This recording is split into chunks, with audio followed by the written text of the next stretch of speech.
It's Recovery Mom. And I was thinking about something and I saw a question and I wanted to talk about this for a minute. And I want to talk about the purpose we feel when we have an eating disorder, when we have anorexia. And not only that, but I had someone write a question in and they were like, "Hey, Recovery Mom, how come I can't seem to feel good at anything else?" Right? So like they were like, "I have hobbies or video games or whatever, but I just don't ever feel confident and good like I do at my eating disorder. I am great at my eating disorder, right?" And we all feel that way. We're wonderful at our eating disorders. We were meant to have anorexia. But then when we start to recover and we try to do other things, we don't feel as confident, as competent, right? Or as made for these other things that we try to do. And I felt the same way. I actually remember going to my therapist before and being like, "I don't understand what other people do. What do they do?" And she was like, "I don't know. They read, they write, I don't know, they have hobbies." And I was just like, hobbies seemed pointless to me. They honestly just seemed pointless. It was like, I'm never going to paint as good as I do anorexia, right? I'm never going to draw or write or cook or whatever hobby I choose as good as I can do anorexia. Therefore, they just seemed pointless to me. So I totally get it. So let's talk about it a little bit, right? It's like, why do we feel this way? And it's really interesting because when you look at it through the lens of a evolutionary adaptation, it makes perfect sense. Because when that evolutionary adaptation is turned on, right, we go into energy deficit, anorexia gets turned on, or the switch, however you want to call it, the switch gets turned on, whatever. We develop anorexia. And when that happens, it becomes our purpose. Our purpose is to migrate, okay? And we have hormones and neurotransmitters that make us feel a certain way. For example, we have hormones in us that make us seek out movement. Research has shown that when we have anorexia, that hormone is shifted differently in us with anorexia to make us hyper move, right? We're moving all the time. We seek out more movement than a normal starving person. In fact, a starving person probably wouldn't move at all. But when you have anorexia and you're starving, what happens? You want to move even more. We constantly have a need to move our body. That's because of hormonal shifts or neurotransmitter shifts. And I would actually wonder, and this is just my pondering, if eventually researchers are going to find the hormones or neurotransmitters responsible for that feeling of purpose. We feel like we have a purpose and a meaning as human beings when we do certain things. And for some reason, when we have anorexia, that is amped up. We feel like our purpose and our meaning is to do good by anorexia. And we do this, right? We starve ourselves, we move our body too much.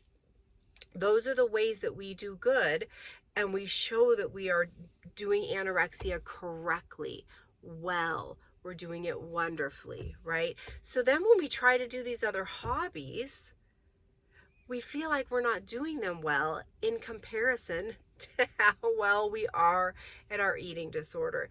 And it makes sense, right? Because let's say we are our ancestors and we are really in a famine, right? Because don't forget that the reason we get anorexia is because food was not always a stable thing for us, for human beings, as it is now. So when food would get scarce, the people with anorexia would have that anorexic thing, that gene turned on, and we would be the people that we would be successful migrating and going out and finding the food for our tribes. So back then, it was our purpose and it was meaningful and it meant life or death. So of course, when that is turned on in our brains, we're going to feel like it's life or death. We're going to feel like it's a purposeful thing. We're going to feel like it's meaningful. That just makes sense. And I would kind of wonder if eventually we are going to find like the brain chemistry reason right? Why we feel that way. Something has definitely switched in us to make us feel that this is a super purposeful, super meaningful thing. Is it really purposeful and meaningful today when we're not really in a famine environment to be starving ourselves and moving too much? No, it's the wrong thing to do. Those are fake signals our brain is sending us today. Much like if you had schizophrenia and your brain was sending you the fake signal that somebody was like your family member was going to harm you in some way and you needed to harm them first. Those are false thoughts that your brain is sending you, right? Just like your eating disorder is sending you false thoughts that you need to move your body too much and not eat, right? So I hear you that things feel really funny in comparison, that things pale in comparison to your eating disorder. And there is going to be a time for you, there was for me. Like, I'm not a doctor, I can only tell you my experience. And in my experience, there was a time for me when nothing felt as good. I felt aimless. I felt pointless.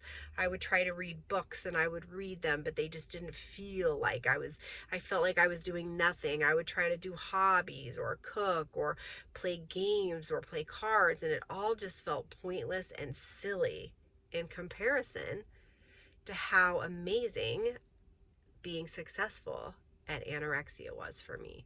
So I hear you, but what I will say is that as you recover and you move along and your brain chemistry starts to normalize more, your brain chemistry will flip in such a way so that your anorexia will start to turn off. And when that happens, you won't feel so much purpose in the starvation. You won't feel so much meaning in moving your body too much. And then you might start feeling a little bit more meaning in sitting and reading a book with a loved one or playing a video game with your friends, right? Those kind of things will be able to take up more meaning because the anorexia will have less purpose in your life. And it does take a while. I mean, I remember just feeling like everything was lame. Everything was boring. Everything did not make sense like anorexia made sense to me. So I hear you and I feel what you're going through. I remember feeling this exact same way. And it is a hard spot. It's a spot most of us go through. It is this weird in-between time of like, I can't serve my purpose, what I'm good at in life in anorexia because it's going to kill you. It's going to kill you if you keep going down that path. So you can't do that. Meanwhile, you haven't quite found anything else to replace it because nothing else feels as good. Nothing else will feel as good, okay, until you're years away in recovery and outside the other end of anorexia. That's what it was like for me. It took a very long time, but it can happen. Eventually, you will play video games and you'll just think, wow, this feels good. This is fun. Hey, I'm pretty good at this. You'll cook a meal if that's what your hobby is, and you'll be like, ooh, I'm really good at this. I enjoyed this. It might not be that mission purpose feeling that you get when you have an eating disorder, because that's a very specific feeling you get. Because remember, our ancestors, when they had anorexia, it was life and death. They were saving lives. It was a real mission when they had anorexia back then. For us now, that's not really why we have an eating disorder, right? We went into energy deficit for a reason other than we are literally starving from our environment's lack of food. So, that said, the way out of this weird middle ground, is to keep recovering. That's the only way you're going to come out the other end and really see if a life without anorexia can give you that purpose that you're looking for, okay? And the only way to get there is to get out of it and stay out of it long enough, okay? You have to give some distance between you and that eating disorder so that you can really cultivate a love and a like of those other activities that you're doing and that you want to enjoy. So that's what happened for me. I hope that makes sense. I hope that answered your question. If not, you can yell at me down below in the comments or whatever. All I can do is offer up what I feel, what I've researched, what I've read, and what I went through myself. So I hope that helps.